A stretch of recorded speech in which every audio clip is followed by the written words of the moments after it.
اشرح لي صدري ويسر لي امري واحلل عقدة من لساني يفقهوا قولي. ربنا انفعنا بما علمتنا رب العالمين الذي ينفعنا. رب فقهنا وفقه اهلنا وقراباتنا في ديننا معنا.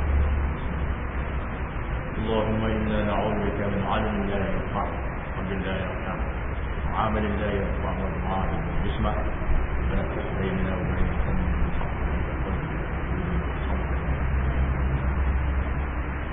بسم الله الرحمن الرحيم. السلام عليكم ورحمة الله وبركاته. Alhamdulillah, pertama sekali kita panjatkan syukur kepada Allah Subhanahu wa taala kerana dengan izin Allah Subhanahu wa taala malam ini kita dapat berkumpul sama untuk mengadakan kuliah insya-Allah, dan kita telah pun buat solat sunat gerhana bulan. Dan sebelum kita kuliah insya-Allah saya akan sampaikan sedikit berkenaan dengan kejadian gerhana ini.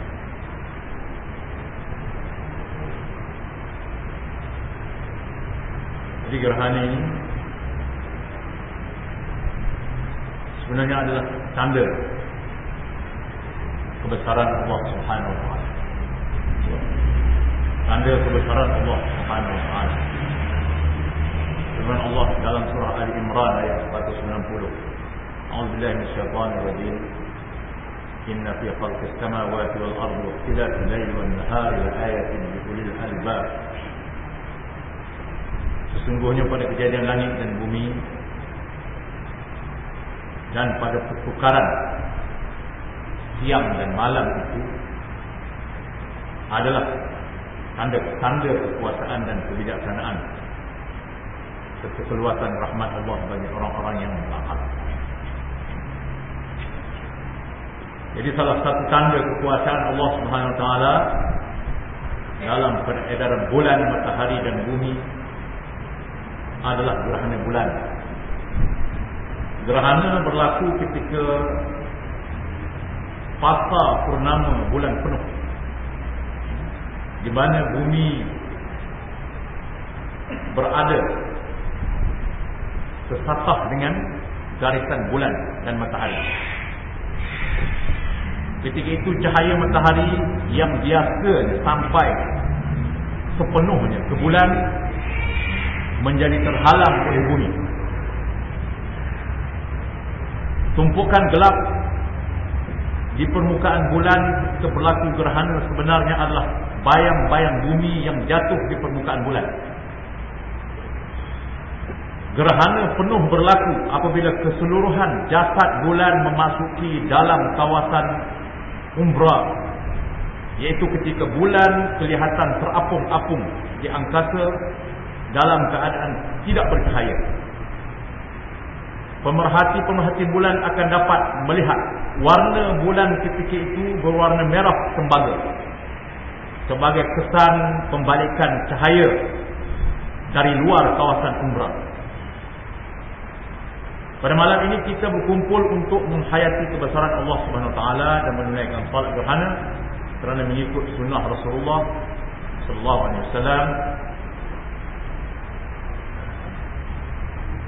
Karena Rasulullah ada bersabda, ayuhan nas inna syamsa wal qamar ayatan min ayatillah ta'ala yurihuma ibadah fa idza ra'aytum dzalika fafza'u ila shalah. Maksudnya, wahai manusia, sesungguhnya gerhana matahari dan bulan kedua-duanya merupakan daripada tanda-tanda kebesaran Allah SWT yang Allah perlihatkan kepada hamba-hambanya. Maka apabila kamu melihat berlaku perkara itu, hendaklah kira berlindung dengan melakukan salat gerhana. Jadi salat gerhana bulan hukumnya adalah sunat muakkad, sunat yang dituntut, ya. Disyariatkan pada tahun ke-5 Hijrah. Di antara tujuan salat ini disyariatkan adalah supaya orang Islam kembali dan bermunajat kepada Azza wa Jalla agar dihindarkan daripada bala dan dikembalikan cahaya sebagaimana sabda Rasulullah SAW yang diriwayatkan oleh Muslim, Imam Muslim maksudnya, sesungguhnya matahari dan bulan adalah dua tanda kebesaran Allah SWT. Kedua-duanya tidak gerhana disebabkan kematian seseorang dan kerana hidupnya seseorang. Oleh itu apabila melihat gerhana berlaku, maka bersolat dan berdoalah sehingga hilang apa yang berlaku, iaitu menimpa kamu, iaitu bala kegelapan. Ya. Jadi kalau kita nak baca khutbah ni banyak lah. Semuanya kita ambil tips. Ya. Kenapa apa ni, sebab-sebab berlaku gerhana saya sebut tadi. Ya. Jadi sebenarnya ini bukan khutbah. Kita hanya ambil tips-tips kita daripada khutbah ni. Ya. Dan insya-Allah kita akan kuliah sambung ya. Kuliah ya. Jadi insya-Allah sebenarnya khutbah ini nanti saya akan sampaikan sedikit kerana ada kuliah. Jadi insya-Allah kita akan sambung kuliah kita, iaitu berkenaan dengan perkara i'tiqad ya, iaitu i'tiqad Ahlus Sunnah wal Jamaah. Ya. Sebab hari dua ni kita dengar di kaca-kaca TV, di corong-corong radio dan di surat-surat khabar. Ya. Sebenarnya sudah jadi gawat, heboh. Ya. Tentang pahaman-pahaman militan dan pahaman Wahabi. Ya.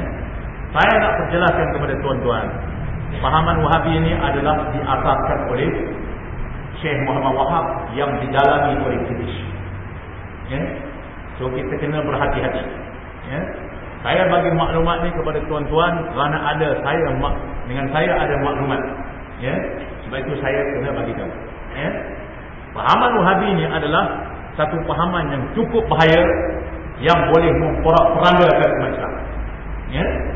Kerana dia bukan satu ajaran, tetapi dia hanya satu propaganda untuk mengungkaikan umat Islam daripada mempercayai para ulama yang bersabar. Itu tujuan. Dia tidak ada tujuan lain. Dia bukan merupakan satu ajaran yang konkret seperti ajaran para ulama yang bersabar. Dia hanya satu propaganda yang menyanggah ulama-ulama muktabar, dan perkara itu tidak ada sangkut pautnya dengan Islam.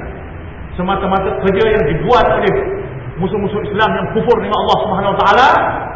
Kemudian bila umat Islam sudah boleh diriliskan daripada berpegang dengan ulama, maka umat Islam akan membuat akhiran kepada hadis dan Quran mengikut kehendak sendiri, mengikut kehendak hawa nafsu.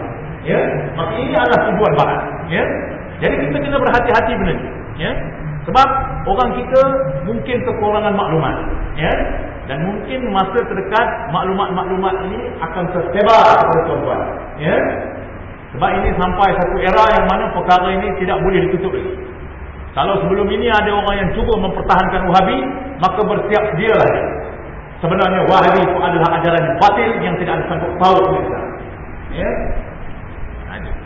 Jadi kita sebenarnya dulu diislamkan oleh para ulama Ahlus Sunnah wal Jamaah, yang saya sudah sebut beberapa banyak kali dah. Kalau orang rakam saya sebut ni, saya rasa beberapa kali dah. Ya. Ulama Ahlus Sunnah wal Jamaah bila membahaskan akidah, mesti bahasannya bergantung kepada sifat 20. Jikalau lain daripada ilmu sifat 20, itu bukan pahaman Ahlus Sunnah wal Jamaah. Ya. Itu bukan daripada ajaran Ahlus Sunnah wal Jamaah.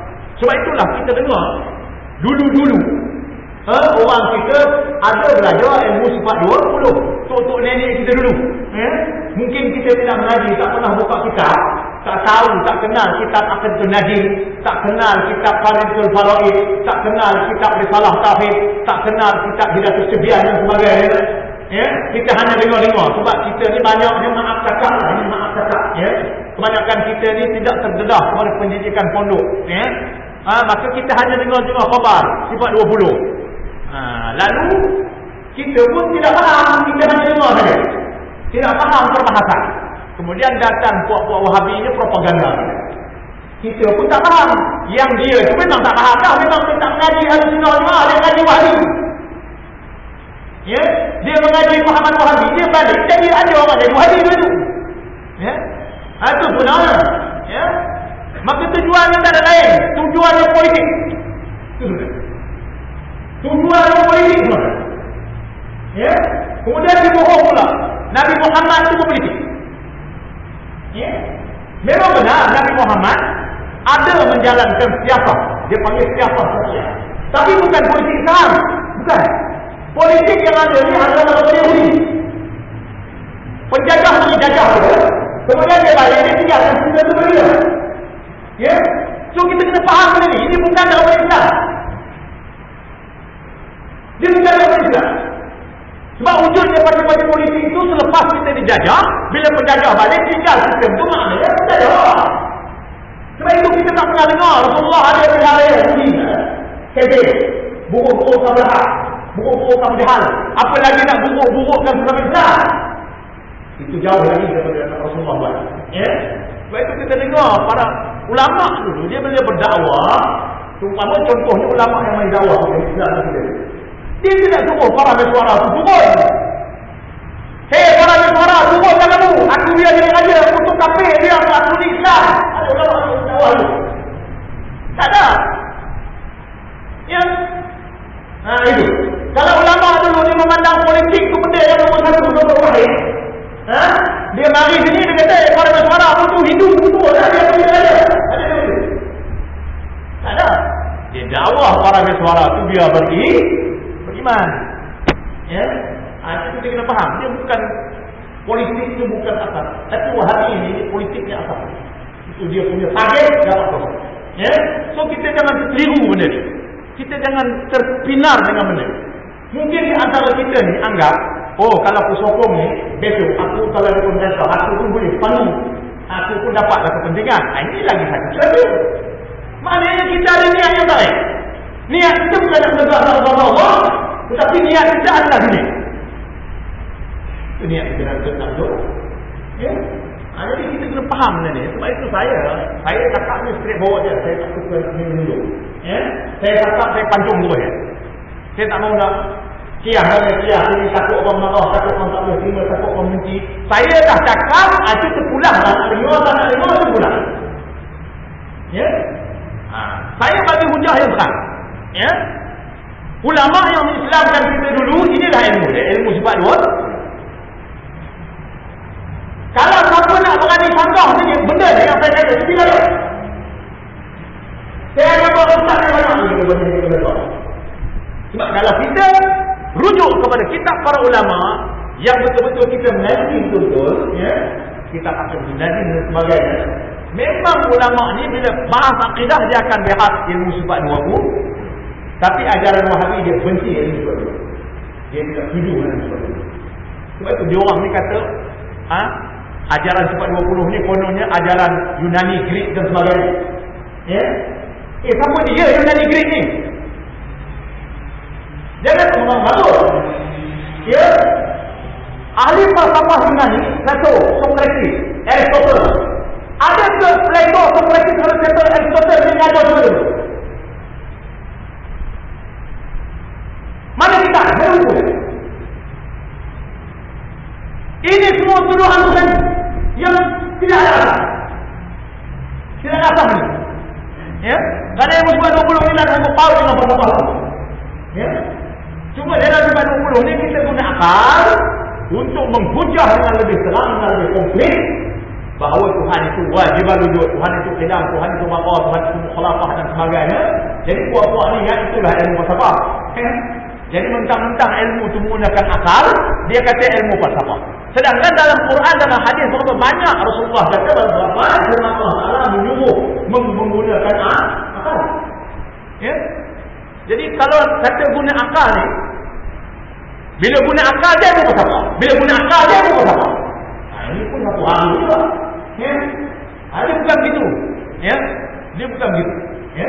Sebab kalau saya baca kitab ni, kalau kita baca kitab yang pernah saya baca, dalam yang pernah saya mengaji, kitab Nur Samin, kitab Jawahirus Saniyah, Di sana disebutkan oleh Syekh Al-Qatani bahawa ilmu sifat 20 ni, ilmu Ahlus Sunnah wal Jamaah ni adalah diajarkan oleh Rasulullah kepada Syekh Abu Hasan Al-Asy'ari. Ya, diajarkan oleh Rasulullah kepada Syekh Abu Hasan Al-Asy'ari. Maknanya ajar tu ajar dalam mimpi. Ya? Tapi mimpi ulama ni bukan macam mimpi kita tu.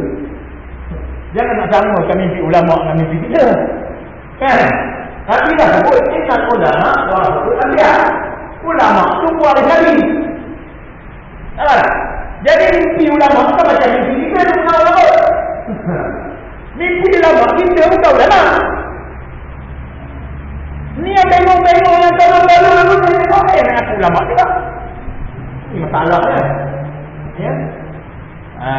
Baru baca Fatihah untuk betul nak ngaku ulama. Jadi ulama ni saya nak beritahu, dia bukan kerja. Ya. Dia ni adalah orang-orang yang dipelihara oleh Allah Subhanahu wa taala. Yang diberi pertolongan, ya, yang diberi ma'unah oleh Allah Subhanahu wa taala, yang diberi karamah oleh Allah Subhanahu wa taala. Itu para ulama, ya. Sebab itu Allah sebut hadis dengan ulama al-sunnah. Jadi ilmu sifat 20 ni tak ada sangkut baru kepada Allah. Jangan mengawal, ya. Tapi pokok Wahabi ini saja tembak-tembak ya. Jadi yang jenis ekstrim ni dia mau dengar suka juga. Yang mengawal, yang benar tak dengar pula. Ya. InsyaAllah kita akan sambung balik, ya. Maknanya kita akan sambung lagi perbahasan kita dalam membahaskan 20 sifat yang wajib ni, ya. Bila sebut sifat ni kita kena faham. Sifat di sini bukan sifat kaki, tangan, mata, hidung, telinga, bulu kening, bukan sifat tu. Bila sebut sifat ni, sifat yang wajib, sifat yang mustahil, sifat yang harus. Apa makna wajib? Wajib maknanya perkara itu sah pada akal ada dan tidak diterima akal tiada. Itu makna sifat mana? Itu makna sifat wajib. Sifat mustahil pula mana? Perkara yang sah pada akal tiada dan tidak diterima akal ada. Itu kata sifat, bukan sifat kaki, tangan. Itu Wahabi juga. Dia kata Tuhan di atas langit lah, Tuhan turun siap tangan lah, Tuhan ada kaki lah, Tuhan ada bulu kening lah, Tuhan ada. Dia jadi orang lah Tuhan. Ya? Bukan sifat tu. Sifat yang kita bahas di sini adalah sifat yang bergantung kepada hukum akal juga, yang dapat ditaruh dengan akal, yang dapat ditakulkan dengan akal. Ya? Iaitu sifat wajib, mustahil dan hak. Jadi kita sekarang sedang membahaskan sifat yang wajib. Maknanya perkara yang sah pada akal ada daripada hak Allah Taala dan tidak diterima akal tiada. Itu kena faham ya? Ya? Maknanya perkara yang logik lah, ya? Perkara yang diterima akal maknanya perkara yang munasabah. Kalau cakap kita ni maknanya perkara yang munasabah. Maknanya perkara tu akal boleh terima. Ya? Itu maknanya di sini. Ya? Jadi yang wajib ni 20 perkara ni. Kita sudah bahas tak silap itu hari sampai perkara apa? Wahdaniyah. Nampak ni? Saya banyak bantu. Okay. Maknanya kita bahas itu hari berapa? Jadi maknanya kita nak bahas saja. Bahas saja ya. Okey. Bawa sini.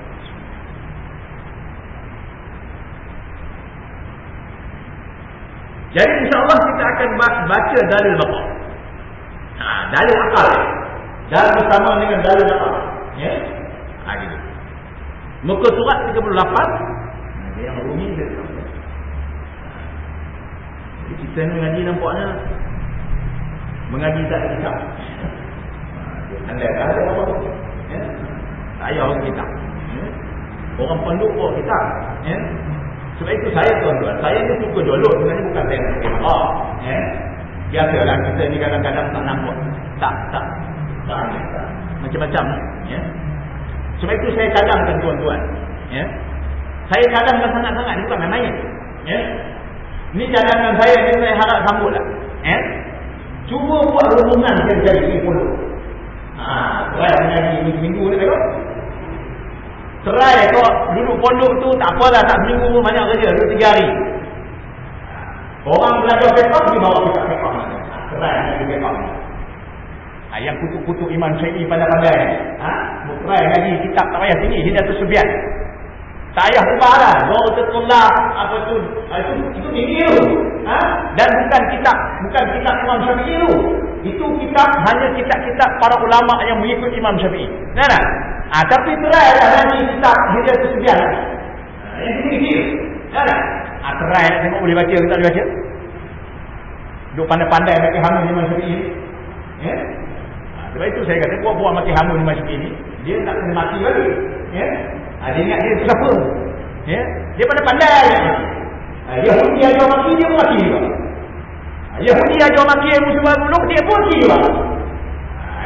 Sebab itu buat lagi kena maki lagi.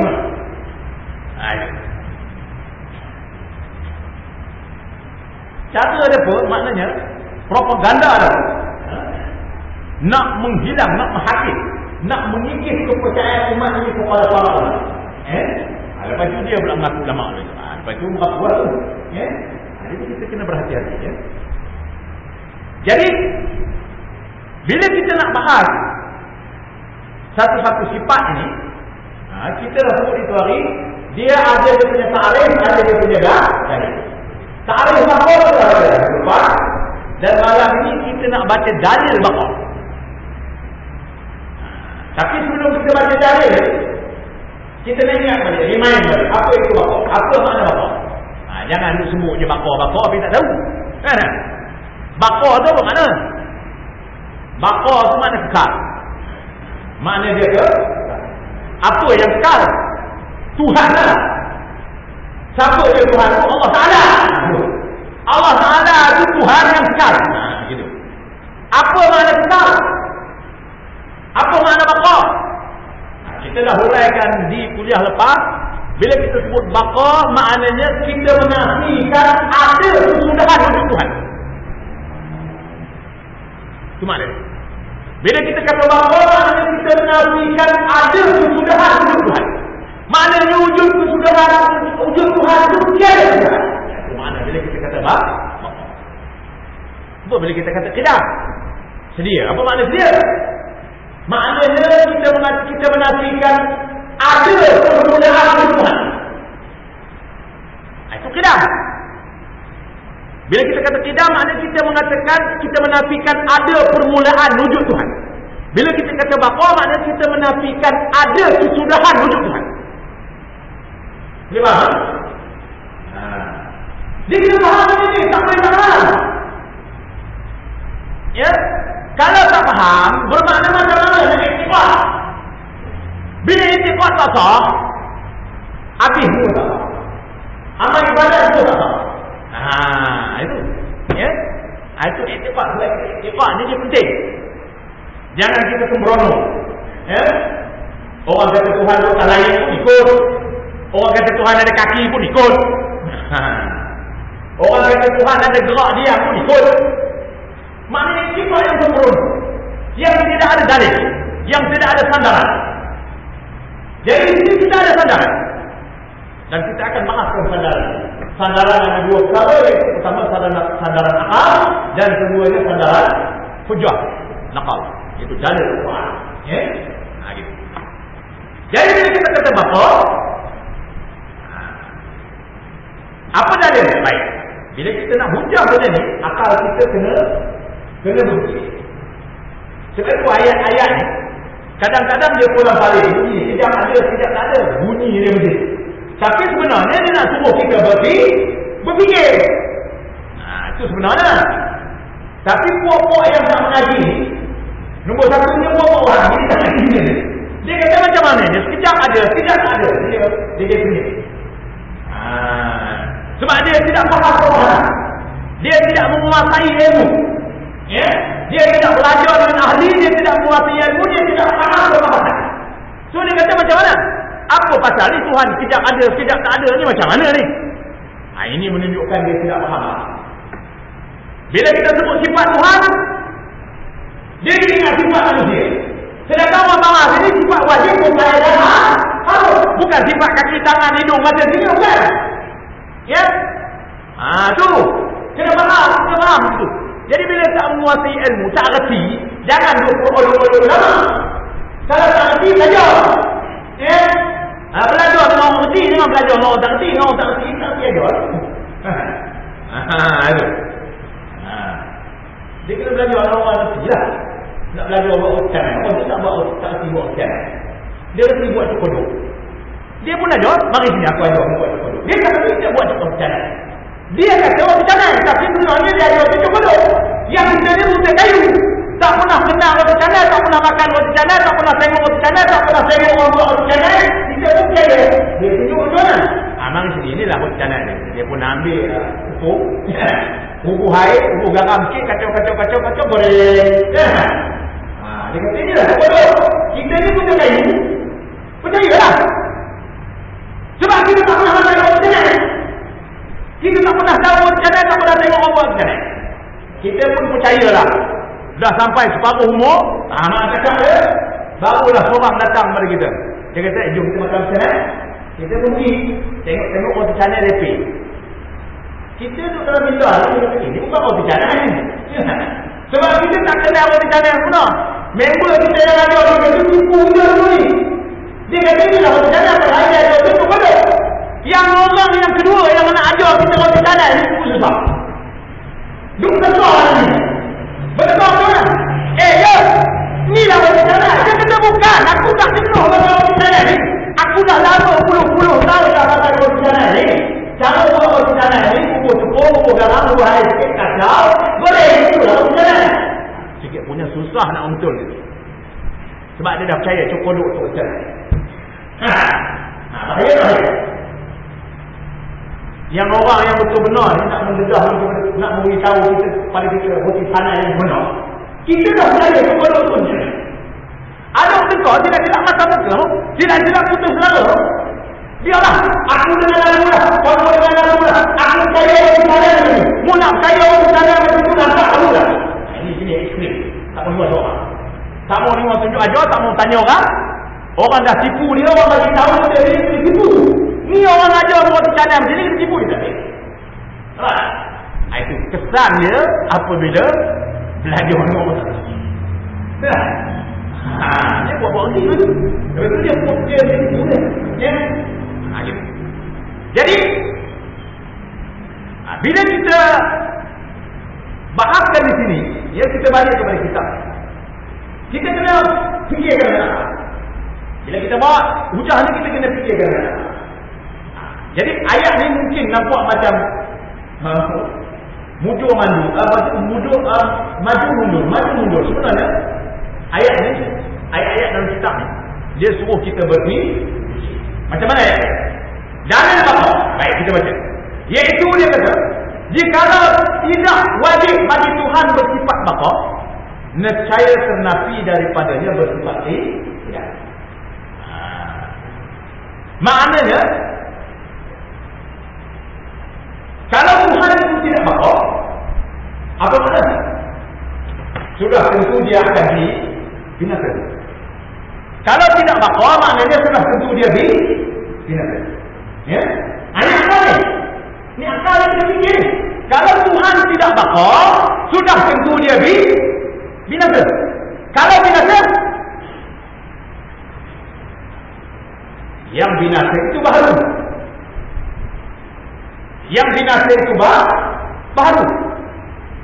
Jadi kalau Tuhan baru, sudah tentu dia berhadap kepada yang membaharukan. Kalau Tuhan itu baru kerana dia binasa, ya, yang binasa itu baru, ya, maka sudah tentu dia berhadap kepada yang membaharukan. Maka bila Tuhan berhadap kepada yang membaharukan dia, ketika itu jadilah daur atau tasalsul. Sedangkan daur dan tasalsul itu mustahil. Kenapa? Ada.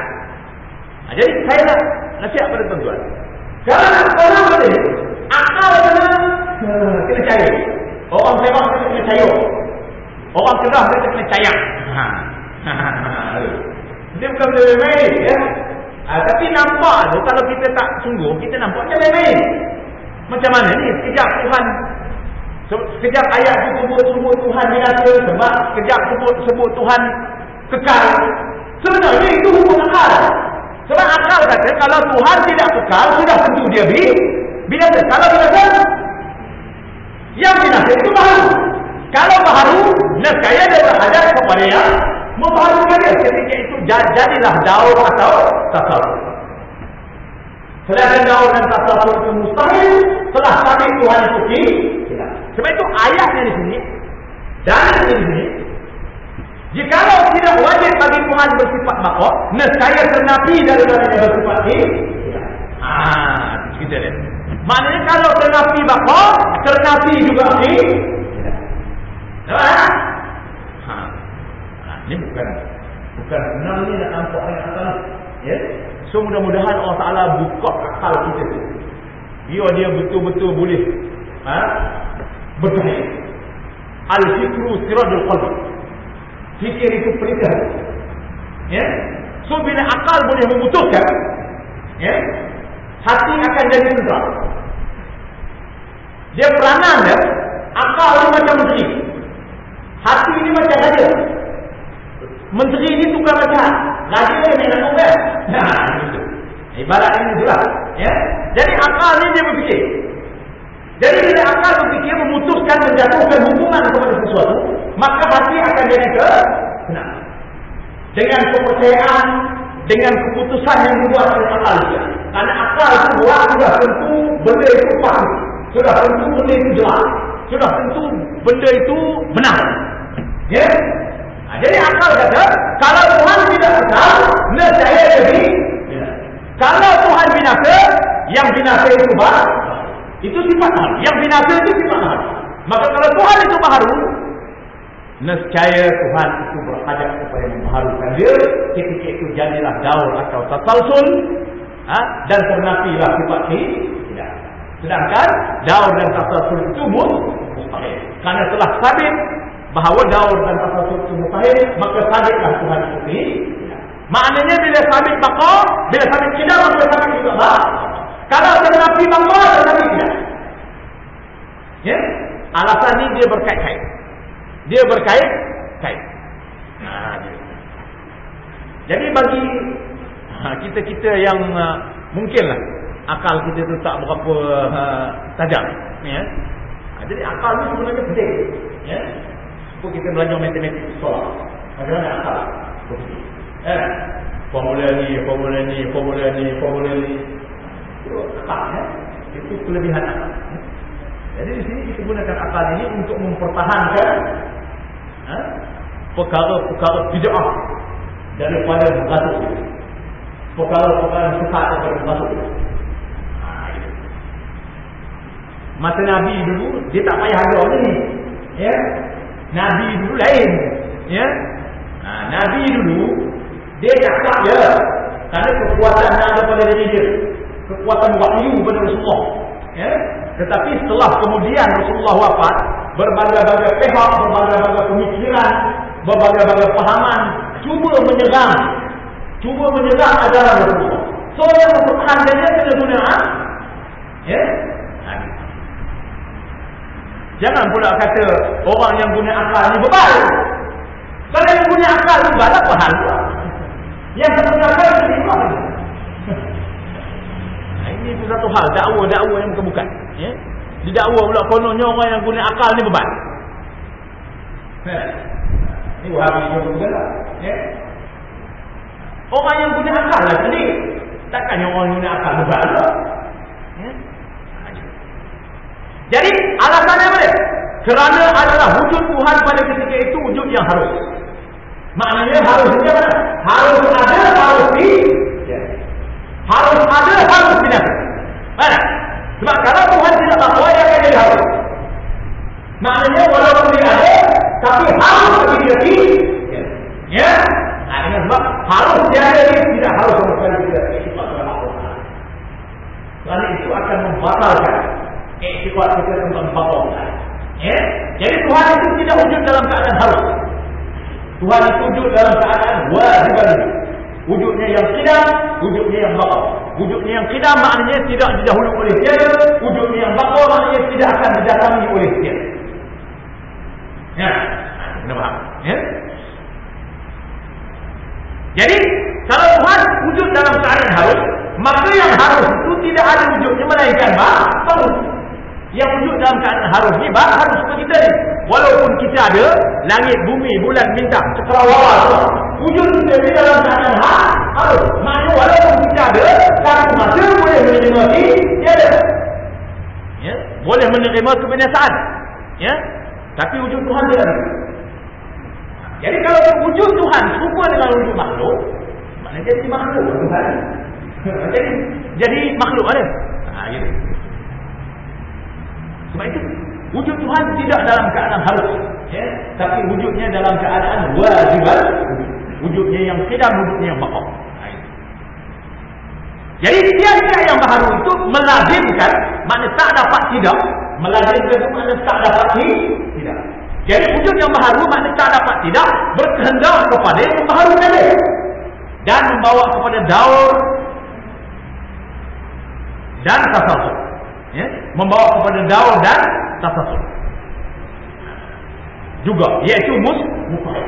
Sedangkan kita telah maaf dalam hujah sidang dulu, daur dan tasasul itu mustahil. Ya, daur dan tasasul itu mustahil. Saya ulang balik apa itu daur. Maknanya di antara dua benda, tak tahu mana ni. Ya, tak tahu mana ni. A jadikan B, B jadikan A, tak tahu mana ni. Ini tak lebih.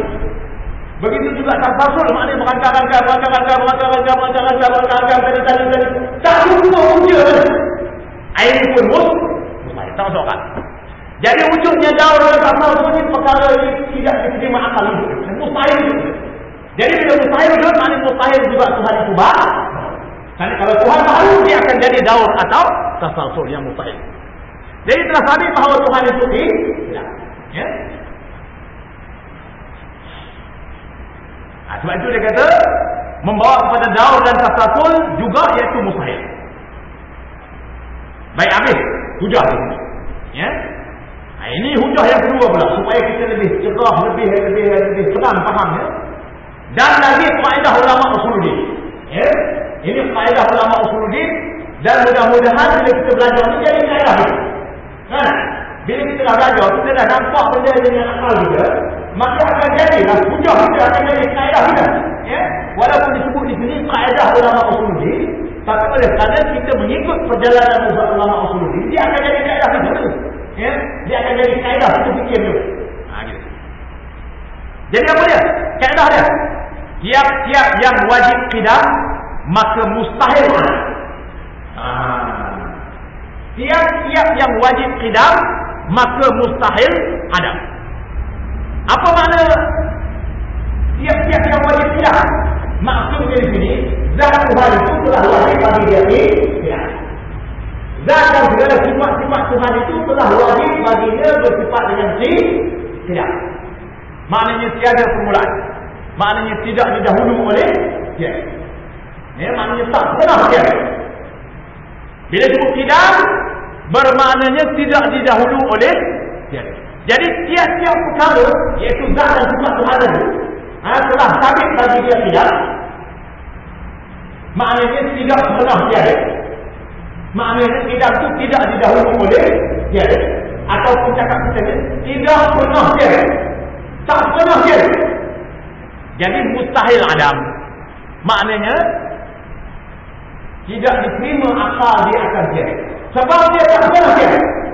Adam itu makna tiada. Bukan Adam, bukan Adam. Ain jalmi. Adam itu makna tiada. Bukan alif. Bukan alif jalmi. Ya? Itu Nabi Adam. Ain jalmi makna Adam. Adam itu makna tiada. Lawan dari wujud. Wujud artinya ada. Lawannya Adam. Adam itu maknanya tiada. Jadi zat dan sifat Tuhan tidak pernah tiada. Sebab dia tidak. Ya?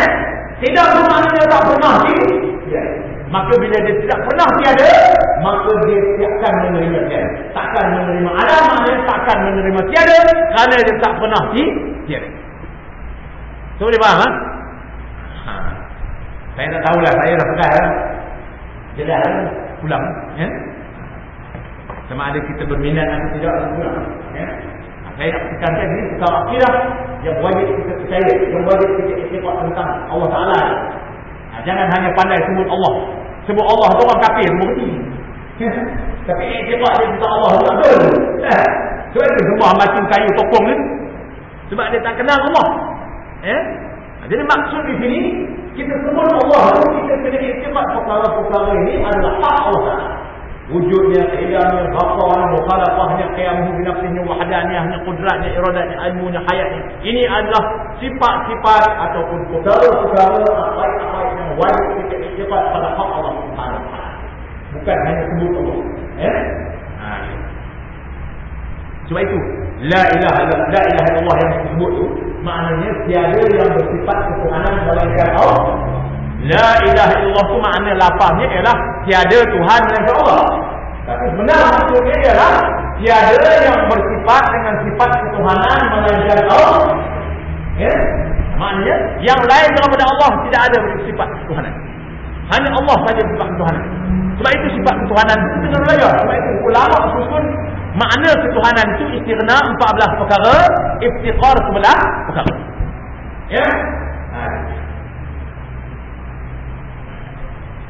Jadi kaidah ulama usuluddin tiap-tiap yang wajib hilang maka mustahil ada. Yang demikian tetap dan sabitlah bagi Tuhan itu bersifat baqa. Dengan dalil yang demikian sabitlah Tuhan itu bersifat dengan sifat baqa dan akal. So kita mahir akal. Kalau orang itu dosa dah jumpa buah bid'ah. Jadi buah bid'ah pada masalah ni. Saya berani declare sebab itu. Sebab dia kata sifat 20 dia. Kalau dia kata sifat 20 dia 20 kali kafir. Sebab dalam sifat 20 wajib mengiktikad Tuhan itu ada. Tak? Salah satunya pertama wajib mengiktikad Allah Taala itu. Kalau kita tak wajib, carilah dia orang tak wajib iktikad. Kalau Tuhan tak ada jadi kafir. Jadi kau ini ini hujah. Dalam sifat 20 wajib iktikad Tuhan itu tidak. Tiada permulaan. Maknanya tidak didahului oleh tiada. Maknanya tak pernah tiada Tuhan. Allah Ta'ala itu tak pernah tiada. Tiba-tiba dia kata saya ada. Tak payah iktikad. Kalau kita iktikad Tuhan itu tidak, sudah tentu dia iktikad Tuhan itu balik. Bila dia iktikad Tuhan itu sebaliknya, maknanya Tuhan itu baharu. Kalau tidak qidam sudah tentu dia baharu. Maka kalau dia iktikadnya Tuhan baharu, maknanya dia menyembah makhluk. Dia bukan menyembah Allah Ta'ala. Kerana Allah Ta'ala mesti dia. Begitu juga kalau dia tidak iktikad Tuhan itu apa? Sekarang dalam sifat 20 wajib iktikad Tuhan itu apa? Tiba-tiba pokok wahdi kata tak payah belajar. Bila tak payah belajar, tak payah iktikad. Maknanya tidak payah iktikadkan Tuhan itu apa? Kalau tidak ada iktikad Tuhan itu apa? Sudah tentu iktikadnya Tuhan itu sebaliknya akan dihina. Maka kalau iktikadnya Tuhan itu binasa itu bahawa yang binasa itu makhluk, Allah Ta'ala tidak dihina. Maka kalau iktikadnya Allah Ta'ala itu binasa, makna makhluk, maknanya dia bertuhan makhluk. Dia tidak bertuhankan Tuhan yang bersifat dengan baik. So ini semua hujah. Jadi jangan duk percaya dia berkata tak payah belajar, tak payah iktikad, tak payah belajar sifat 20 bid'ah. Kalau dia kata bid'ah, dia lagi 40 kali bid'ah. Jangan buat. Sebab dalam ilmu ni dia penuh dengan hujah dan nas. Bukan hanya buat-buat. Tapi oleh kerana puak-puak ni tak belajar, dia pun main cincong. Matlamat dia apa? Matlamat dia pun siap. Lepas tu dia buat kita Tuhan dekat langit, Tuhan dekat kaki, Tuhan semua siap malam. Bawa pula ajaran Ibn Taymiyah. Jadi berhati-hatilah. Sebab kita hidup atas dunia ini hanya sekali. Tak ada dua.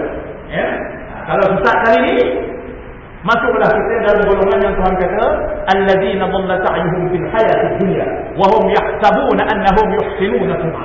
Mereka itulah orang-orang yang sesat amalannya semasa hidup atas dunia dan dia menyangka, dia mengira bahawa sesat itu kebaikan mereka. So kita fikirlah, gitu. Jangan masuk dalam golongan ini. Dan saya bercakap ini, saya bawa hujah. Ya? Kalau tuan-tuan nak kitab lagi banyak dia. Saya dah beli kitab-kitab. Saya dah hikap dia. Sebab pokok ni dia kata nak berhujah dia. Saya tunggu je bila nak berhujah. Suari dia kata 4-5 orang nak berhujah dengan saya. Lepas tu saya kata, jangan 4-5 orang, ajak 500 orang.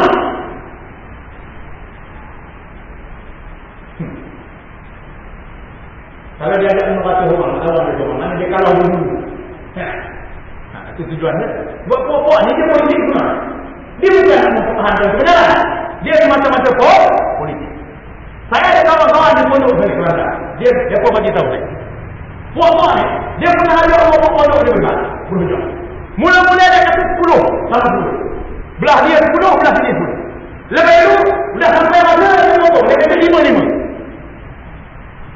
Potong 5 orang, tinggal 5 orang. Lepas itu dia potong lagi, tinggal 2.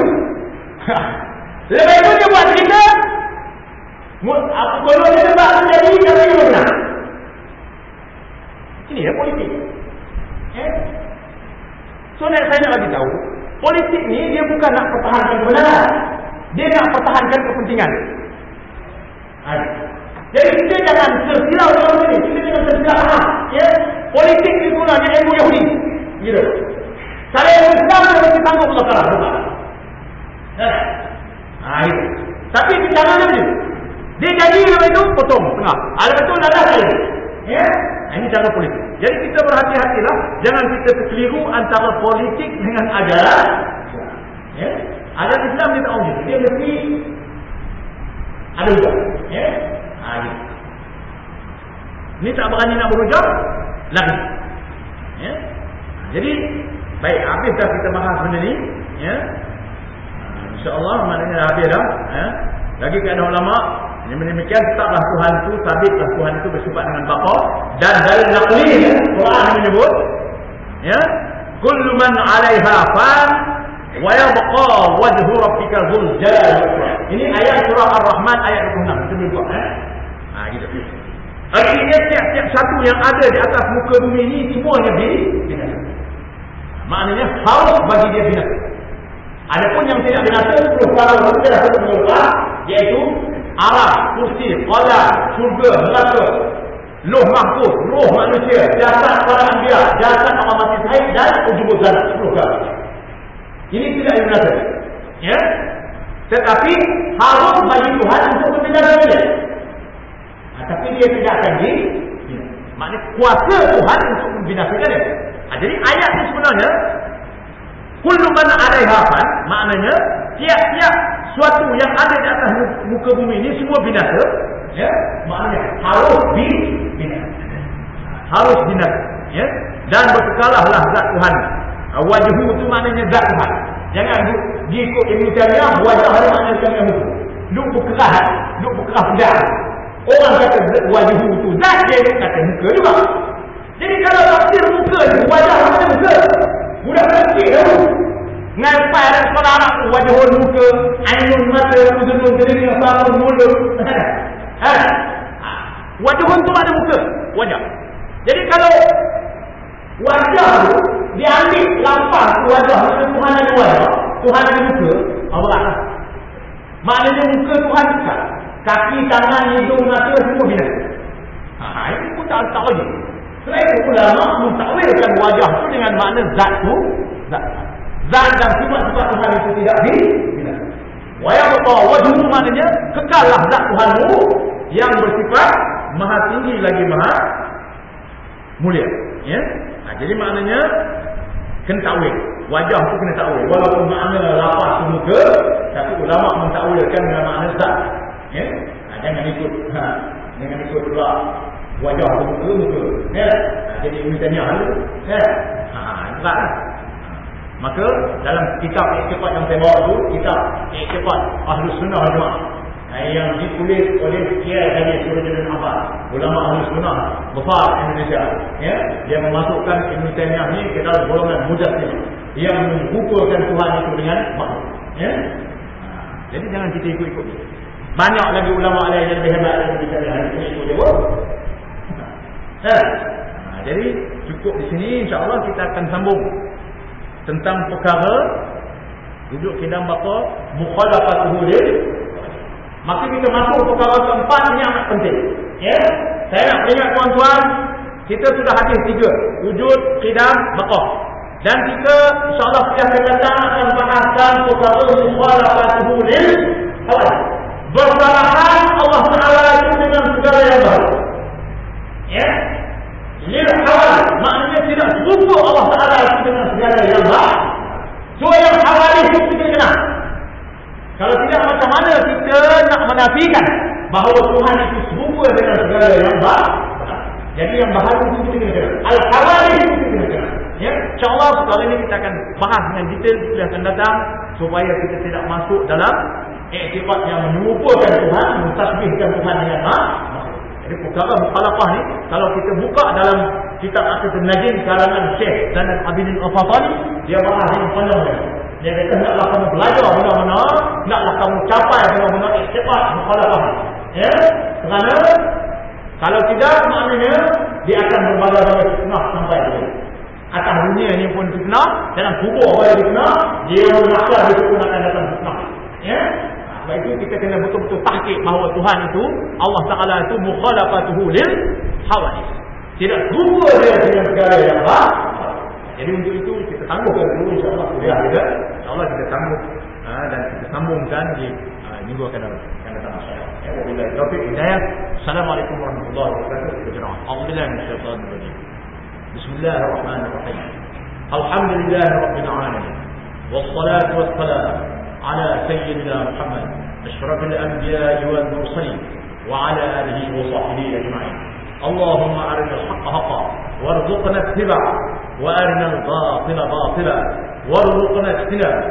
Allahumma inna na'udzu bika min 'ilmin la yanfa' wa qalbin la yakhsha' wa 'amalin la yurfa' wa du'a'in la yusma'. اللهم اجعل جمعنا هذا جمعا مرحوما وتفرقنا من بعده تفرقا مباركا مقسوما. اللهم احسن عاقبتنا في الامور كلها واجرنا من خزي الدنيا وعذاب الاخره. ربنا ظلمنا انفسنا وان لم تغفر لنا وترحمنا لنكونن من الخاسرين. ربنا لا تزغ قلوبنا بعد إذ هديتنا وهب لنا من لدنك رحمة إنك أنت الوهاب. اللهم ربنا آتنا في الدنيا حسنة وفي الآخرة حسنة وقنا عذاب النار. وصلى الله على سيدنا محمد وعلى آله وصحبه أجمعين والحمد لله رب العالمين.